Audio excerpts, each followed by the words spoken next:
कोकणचो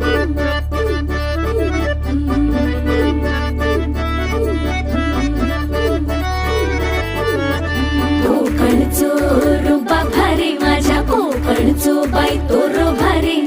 दिसते भारी गणपतीची स्वारी, अन आला धादिस मामाच्या घरी. मालवण चिपळूण सावंतवाडी, माझ्या कोकण गावांचो दिमाग भारी.